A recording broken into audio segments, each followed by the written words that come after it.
नमस्कार, मैं GRS news के लिए गिरीश चक्रवाल।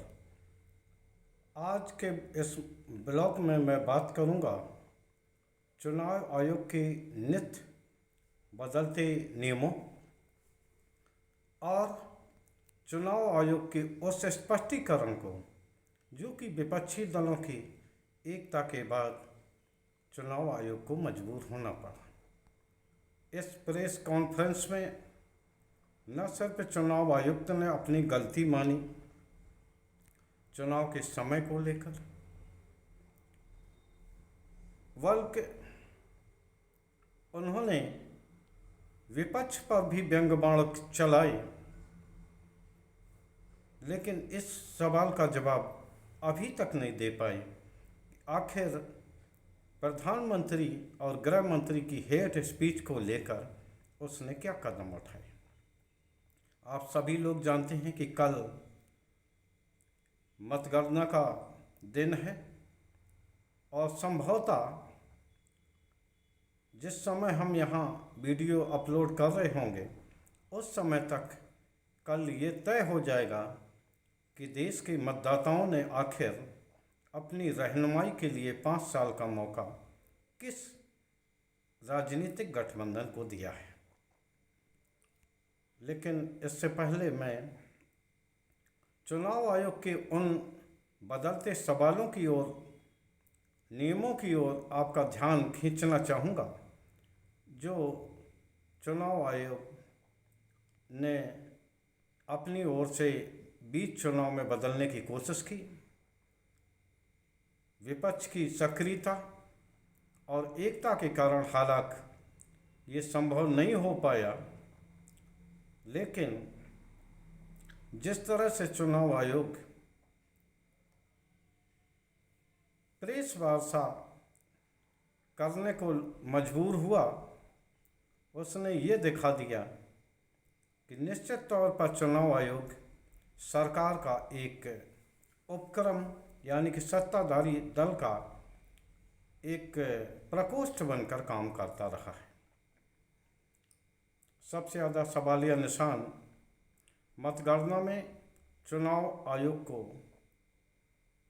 इसलिए घेरा जाने की आवश्यकता पड़ रहा था क्योंकि मतगणना के दौरान आयोग ने इस बात की कोशिश की, इस नियम को बदलना चाहा कि मतगणना के जो एजेंट हैं वो ईवीएम मशीन की जहां काउंटिंग होती है वहां वो नहीं बैठेंगे, बाद वो पर्चर में रहेंगे, बाद में उनको रिजल्ट बताया जाए। लेकिन जब इस बात पर संपूर्ण विपक्ष का विरोध सामने आया तो इस नियम को आनन फानन में बदला गया और चुनाव आयोग की ओर से ये स्पष्ट किया गया कि इस तरह का कोई नहीं। आज सुबह से ही ये बात विभिन्न माध्यमों से मिल रही थी कि जो पोस्टल बैलेट होते हैं जिनको कि घर घर से चुनाव आयोग ने बुजुर्ग लोगों का, विकलांगों का कराने का दावा किया और उन सरकारी कर्मचारियों का जो कि ड्यूटी के कारण अपने बूथों पर मतदान नहीं कर पाते, या उन देश के शूरवीरों का जो कि अपने ड्यूटी पर रहकर सीमाओं की रखवाली करते हैं, उन सभी लोगों के पोस्टल वोट के जरिए आते हैं, फिर उनको बूथ वाइज गिना जाता है। निश्चित तौर पर ये व्यवस्था शुरू से चली आ रही है कि सबसे पहले पोस्टल मतों की गिनती होती है और उनका परिणाम घोषित होता है। लेकिन अब की बार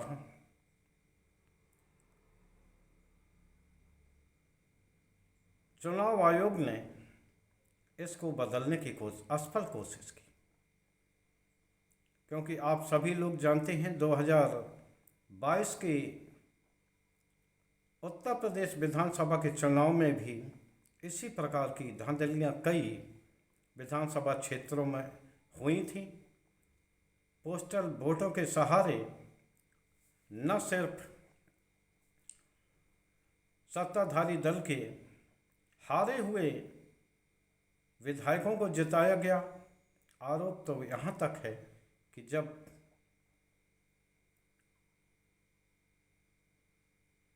विरोधी दल के एजेंट मतगणना केंद्र को छोड़ चुके तो बाद में उस जगह के मतों का जोड़कर परिणाम को संशोधित कर घोषित किया गया। इसीलिए अब की बार अखिलेश यादव भी कार्यकर्ताओं से ये कहने को मजबूर हुए कि जब तक चुनाव परिणाम की घोषणा न हो जाए, यहाँ तक कि जब तक विजयी प्रमाण पत्र न मिल जाए, तब तक कोई भी एजेंट वहाँ से अपना स्थान न छोड़े। निश्चित तौर पर ये चुनाव आयोग पर एक सवालिया निशान था। मजबूरन चुनाव आयोग को एक प्रेस वार्ता बुलानी पड़ी। मुख्य चुनाव आयुक्त राजीव कुमार, उन्होंने इस बात की गलती तो स्वीकार की प्रेस वार्ता में कि उन्हें ये चुनाव कम से कम 1 महीने पहले करा लेना चाहिए, क्योंकि जिस तरह की गर्मी इस समय हो रही है 7वें चक्र तक, वो निश्चित तौर पर असहनीय और दुखद थी। क्योंकि कई ड्यूटी में लगे कई लोगों की मौत भी इस कारण हो चुकी है, चाहे वो सुरक्षा से जुड़े हुए लोग हों या मतदान केंद्र पर काम कराने वाले कार्मिक। लेकिन मुख्य चुनाव आयुक्त ने अपनी इस प्रेस कॉन्फ्रेंस में उस बात का जवाब नहीं दिया जिसमें कि प्रधानमंत्री या सत्ताधारी दल के नेताओं ने धर्म के नाम पर न सिर्फ वोट मांगे, बल्कि योजना के तहत देश की एक आबादी को धर्म के आधार पर लांछित भी किया।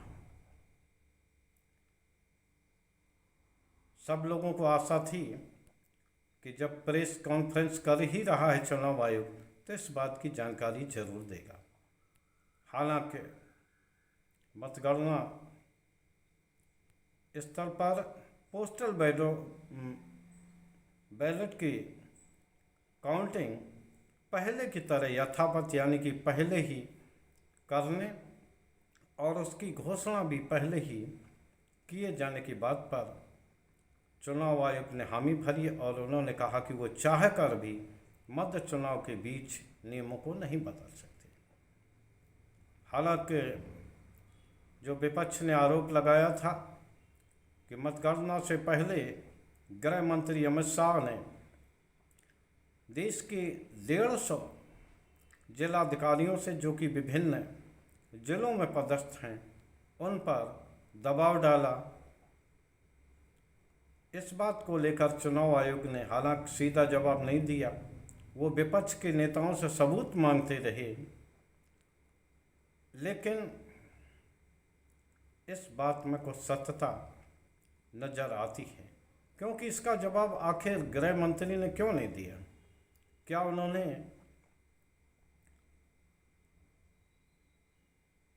जिलाधिकारियों से फोन पर बात नहीं की? होना तो ये चाहिए गृह मंत्री अपनी ओर से स्पष्टीकरण जारी करते कि उन्होंने इस संबंध में या चुनावी मतगणना के संबंध में कोई भी बातचीत जिलाधिकारी से नहीं की, क्योंकि इस समय देश में कोई फुल फ्लैश सरकार नहीं है।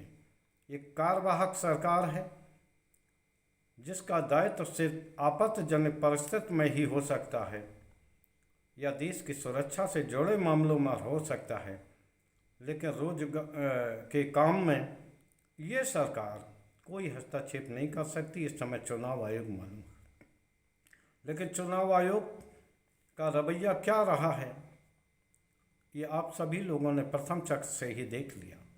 किस प्रकार उसने चुनाव के 11 दिन बाद हुए चुनाव के आंकड़े सार्वजनिक किए दूसरे चक्र में भी 4 दिन बाद, तीसरे चक्र में भी 3 दिन बाद, इसी प्रकार 4-4, 5-5 दिन की अंतर से दिया है।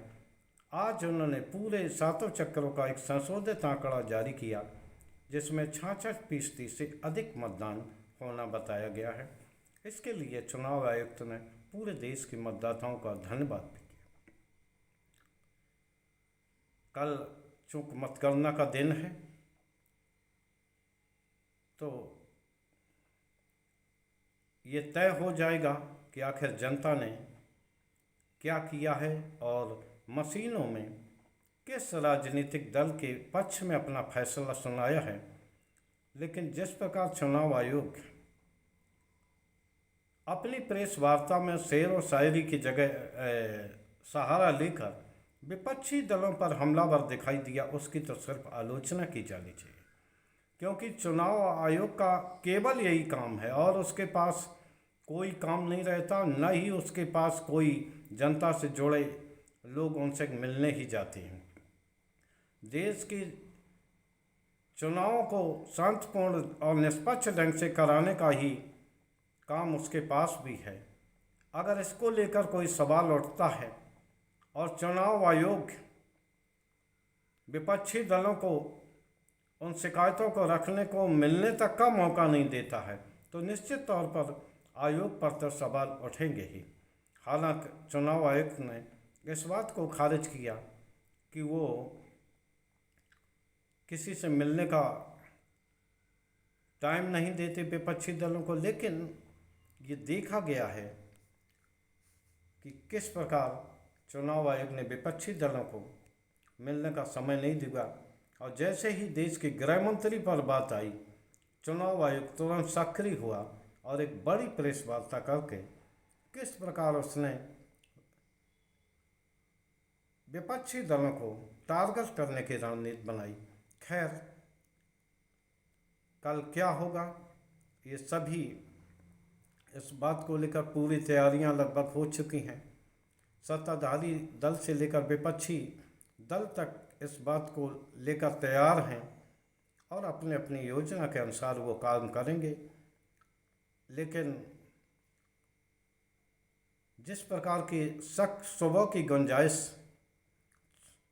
चुनाव आयोग ने अपने प्रति पैदा की, वो न सिर्फ खतरनाक है बल्कि देश के लोकतंत्र के साथ भी एक ऐसा भद्दा मजाक है जिससे कि मुख्य चुनाव आयुक्त अपनी शेर शायरी और अपने व्यंग बाणों के साथ विपक्ष पर करते रहे हैं और कर रहे हैं। आज के ब्लॉग में बस इतना ही। जय हिंद, जय भारत।